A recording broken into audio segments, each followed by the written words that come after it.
Compañeros periodistas, buenos días. Tenemos aquí a compañeros integrantes de las autoridades comunales y del Consejo Mayor de Nahuatzen y familiares de 3 compañeros presos, de quienes quieren ellos hacer un señalamiento de la forma en que se está aplicando la justicia en Michoacán.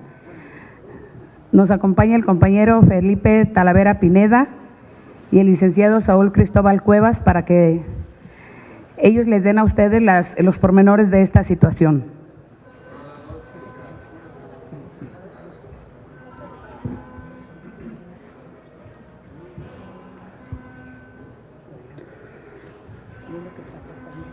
Hola, muy buenas tardes. Mi nombre es Felipe Talavera Pineda. Somos originarios de la comunidad indígena de Nahuatzen. Venimos a hacer una denuncia y un manifiesto a esta Cámara de Diputados para que a su vez haga un exhorto, dado que las circunstancias del actuar del gobierno del estado de Michoacán, como lo es Silvano Aureoles Conejo, por conducto de su sistema de gobierno, hemos sido una comunidad que nos ha estado hostigando a partir de prácticamente desde el 2015, cuando por la cuestión de la delincuencia organizada por la que pasa la región Meseta Purépecha, esta persona, como es el gobernador, así como el supuesto presidente municipal, han estado golpeteando a dicha comunidad. El manifiesto es el siguiente: que esta Cámara de Diputados le haga un llamado tanto al gobierno del estado de Michoacán como a sus jueces, así como a la Suprema Corte de Justicia de la Nación, que tome cartas en el asunto sobre el actuar de los jueces del Poder Judicial local del estado de Michoacán, ya que existe un nepotismo que se desborda por el actuar tanto de los jueces como del propio fiscal general del estado, quien ha sido el que fabricó y creó todos estos delitos de los que se les acusa, todas estas pruebas. Esta persona, como lo bien sabemos nosotros en el estado y particularmente en la comunidad indígena de Michoacán, que es la que ha sufrido de esta persecución política, es el señor Adrián López Solís, el cual se prestó a hacer este tipo de fabricaciones. Como bien sabemos, él fue en su momento secretario de Gobernación, posteriormente fue diputado local y con algunas ciertos argumentos no muy decorosos, hizo artimañas para llegar precisamente al lugar donde está ahorita, que es fiscal general del estado, y el cual, como bien sabemos, pues es el fiscal carnal del gobernador Silvano Aureoles Conejo, por eso lo tiene en ese lugar. Entonces, nosotros venimos a hacer el hincapié a esta Cámara de Diputados para que haga el exhorto y la denuncia a la Suprema Corte, así como a los jueces del Poder Judicial local, ya que estas personas, los compañeros presos, son 2 autoridades tradicionales de la comunidad indígena y uno es ajeno a esa situación, el cual es Gerardo Talavera Pineda. En su momento fue consejero estatal. En dicho proceso lo vinculan como autoridad tradicional de la comunidad indígena de Nahuatzen, lo cual no es así, pero por su capacidad de convocatoria, por su simpatía con esta región de la Meseta Purépecha, donde el gobierno nos tiene asolados en persecución, con algunas otras órdenes de aprehensión. Él tiene dicha simpatía, por lo cual el gobierno del Estado, por medio de Noel García Cancino, así como Armando Hurtado, director de Gobernación, se entrevistaron con Gerardo para decirle que tenía que trabajar en ese entonces con el proyecto político del gobernador Silvano Aureoles Conejo, para que convenciera a la comunidad de que no continuaran organizándose para regirse por usos y costumbres. Cabe señalar que dichas comunidades decidieron y eligieron regirse por usos y costumbres por la delincuencia organizada, por la inseguridad que impera dentro de esas comunidades. Ese es el motivo real, fundamental de dichas comunidades. Es por eso, entonces, al gobierno, por sus intereses políticos, particularmente del gobierno de Silvano Aureoles Conejo, no le conviene que la meseta purépecha se rija por usos y costumbres. Entonces, se hace hincapié en esta cuestión, se hace este manifiesto agradeciéndole a esta Cámara de Diputados tan honorable y por vernos abierto este espacio a nosotros, la comunidad indígena de Nahuatzen particularmente. Aquí se encuentran algunas de sus autoridades tradicionales, como algunos de los familiares, y agradecerle a la diputada Ana Lilia Guillén Quirós que nos abrió el espacio, y pues reiterarle nuevamente a esta Cámara de Diputados que le hago un llamado a la Suprema Corte de Justicia de la Nación para que tome cartas en el asunto con el Poder Judicial local del Estado de Michoacán. Sin más yo que agregar, agradezco mi oportunidad de usar el micrófono. En este momento va a tomar la palabra el licenciado Saúl Cristóbal Cuevas, el que se va a referir de manera muy puntual al delito, al proceso del que estamos hablando, en el cual tiene más tintes políticos que legales, y él conoce a fondo la problemática que ha existido en la detención y prisión de 3 personas a quienes se les ha negado el derecho a la justicia. Adelante, licenciado. La peor de la justicia es aquella justicia simulada.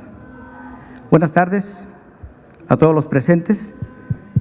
En primer lugar, quiero agradecerles esta oportunidad de poder alzar la voz a través de esta tribuna en un mensaje claro al Poder Judicial de la Federación, a la Suprema Corte de Justicia y a los tribunales del Estado de Michoacán. Esta frase fue dicha hace 2500 años aproximadamente. Esta forma, este modelo de justicia aún pervive y ha cobrado vigencia en este proceso injusto, inconstitucional, del que daré una relatoría. Todo se lo debemos en un punto final al magistrado Froilán Muñoz Alvarado, quien fue el ponente y en funciones de presidente del Tribunal Colegiado en Materia Penal del 11º Circuito, confirmó todas las violaciones de inconstitucionalidad que se dieron en la causa penal 182, diagonal 2018, donde proviene este proceso que culminó con una sentencia condenatoria ilegal. Además, esta sentencia fue avalada por la magistrada de la Quinta Sala Penal, María de los Ángeles Yanderal, y confirmada, como se ha dicho, por el Tribunal Colegiado del 11º Circuito.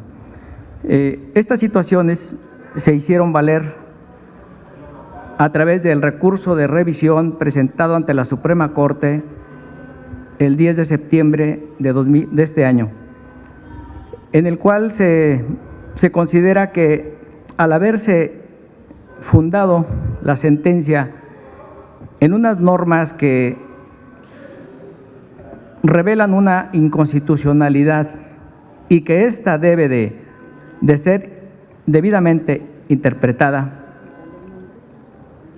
Les voy a dar los puntos de este catálogo de injusticias.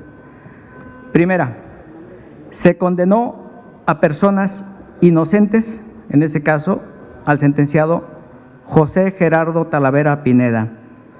Siendo inocente y sin pruebas, es objeto de esta condena. En segundo lugar, el delito es inexistente porque surgió de un conflicto político-social entre las autoridades de Nahuatzen, el Consejo Ciudadano Indígena y el ayuntamiento de esta comunidad, tal como lo fue referido por mi compañero anteriormente. El tercer punto es de esta inconstitucionalidad es que el Consejo Ciudadano, siendo en realidad la parte ofendida, fue subvertida su calidad de parte ofendida y convertido en acusado, en tanto que el ayuntamiento, siendo el responsable, fue considerado la parte ofendida. El punto 4. Se hicieron diversos planteamientos a través de incidentes en el proceso penal ante el juez de control y ante el juez de enjuiciamiento, en el cual se promovieron incidentes de nulidad de actuaciones por existir pruebas ilícitas fabricadas. El desistimiento por parte de la verdadera persona ofendida, que era el Consejo Ciudadano Indígena representando a la comunidad, tampoco fue tomado en cuenta. El sobreseimiento por estas causas anteriores tampoco se resolvió el fondo del asunto, ni ante el Tribunal de Alzada y el Tribunal Colegiado tampoco se pronunció sobre el fondo de estas cuestiones. El quinto punto es que el principio de presunción de inocencia no fue respetado. El sexto, este principio de presunción de inocencia, a pesar de que fue demostrado, se coartó la libertad y el derecho de defensa para poder ejercer esta demostración de manera adecuada y a pesar de todos los obstáculos. El séptimo, no obstante que fue demostrada esta presunción de inocencia, a la cual se le arrojó la carga al acusado José Gerardo Talavera Pineda y los demás compañeros presos, se le impuso una doble carga, demostrar la carga de la prueba que corresponde al fiscal. Absurdamente, este doble peso está prohibido en la Constitución. El octavo punto es que al final, cuando resolvió el Tribunal Federal Colegiado, dice en uno de sus argumentos respecto de las pruebas ilícitas con las que fue condenado, aduce: esta situación debió de haberse hecho valer en la etapa inicial o en la etapa intermedia. Se insiste, esos planteamientos se hicieron valer por 4 ocasiones. Ante el juez de control 2 veces se interpuso un recurso de revocación sin que se hubiera pronunciado en el fondo del asunto.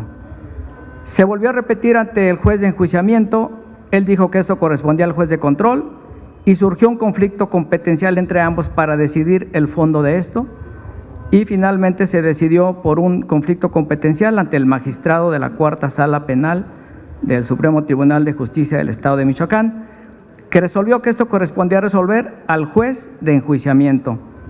El juez de unitario reitera su pronunciamiento y dice: ya me pronuncié sobre estos incidentes. No habiendo más que agregar sobre estos planteamientos, el juicio continuó su desarrollo normal y concluyó con este argumento contradictorio, incongruente, por el magistrado del Tribunal Colegiado en materia penal. Finalmente, la resolución que se da es totalmente ilegal, inconstitucional y anticonstitucional al resolver con pruebas ilícitas y contra constancias haciendo una interpretación errónea de todos los argumentos vertidos, de todas las pruebas incluidas, y dio lugar a promover este excepcional recurso de revisión ante la Suprema Corte de Justicia de la Nación, en la cual se establece para la interpretación de la ley en el recurso de revisión, dice la jurisprudencia, que en caso de que el tribunal colegiado ante una norma haga una interpretación que no es válida, el tribunal tiene, en este caso la Suprema Corte, tiene el deber de pronunciarse sobre esta interpretación. En otro caso, cuando haga una interpretación de la misma disposición en un sentido inconstitucional, la Corte se pronunciará por interpretar esta inconstitucionalidad de la ley. En ese caso, el catálogo de inconsistencias que he relatado, que he referido, constituyen una clara inconstitucionalidad al no haber sido interpretada la norma conforme a la Constitución y haber sido aplicada contrario a la ley suprema. Entonces, a partir de aquí, hacemos un llamado a la Suprema Corte de Justicia de la Nación sobre 3 puntos principales. 1, sentar un precedente en aquellas autoridades judiciales que actúen bajo consigna, que no hagan una interpretación adecuada de la Constitución, sean investigados el por qué están actuando bajo esas condiciones, contrario a la Constitución. En el segundo, que se haga un análisis del recurso de revisión interpuesto, entre al fondo del asunto y resuelva amparando al quejoso, restituyéndole en el goce de sus derechos vulnerados. Y el punto 3, que se pronuncie respecto de este conflicto competencial entre el Consejo Ciudadano o los consejos ciudadanos y los ayuntamientos en aquellos lugares en que estén impartiendo esta gobernanza las dos autoridades, en la que se determine cuál es el ámbito competencial que corresponde a cada uno, sin invadir sus funciones ni atribuciones, para que se logre una paz y un Estado de Derecho, que se respeten el ámbito competencial de cada uno. Hace falta este pronunciamiento. Sin más por el momento, quiero agradecerles nuevamente la oportunidad que se está dando en este momento y hacer un llamado a la Cámara de Diputados para que en funciones de este equilibrio de poder medien esta desigual lucha del poder público frente al ciudadano. Muchas gracias. Acércate. Queremos hacerles notar desde esta tribuna, y en su momento será de manera formal, a la Suprema Corte de Justicia de la Nación, le hacemos un exhorto con una exigencia muy puntual, la revisión de este proceso en el cual se está cometiendo el abuso de autoridad de tener presos a gente que no tiene culpa, por el cual deba compurgar con prisión en esta situación. Le dejo aquí a Felipe Talavera la voz para que él les dé los nombres completos de los presos y hacer un señalamiento.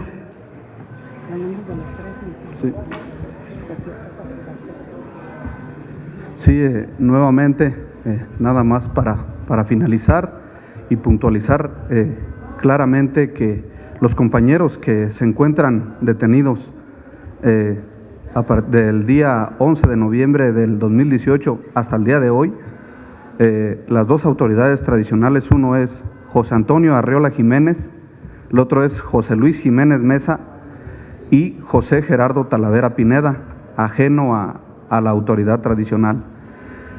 También señalar muy puntualmente que dado este espacio que nos abrió la diputada y señalar que si pudiese pasar alguna consecuencia hacia nuestra persona, señalamos tanto al fiscal general del Estado de Michoacán como al gobernador Silvano Aureoles Conejo, tanto de los imputados como de nosotros, de la comunidad pertenecientes y familiares. Sin más que abonar, pues dejamos firme la petición y esta denuncia ante esta Cámara de Diputados. Gracias por el espacio y muy amables. Muchísimas gracias. Estaremos al pendiente y agradecerles a ustedes que tomaron nota de esta injusticia que en Michoacán se está cometiendo con un claro tinte político, y desde aquí le hacemos el llamado al señor gobernador que ponga atención en lo que están haciendo quienes son sus subordinados. Muchas gracias. Buen día.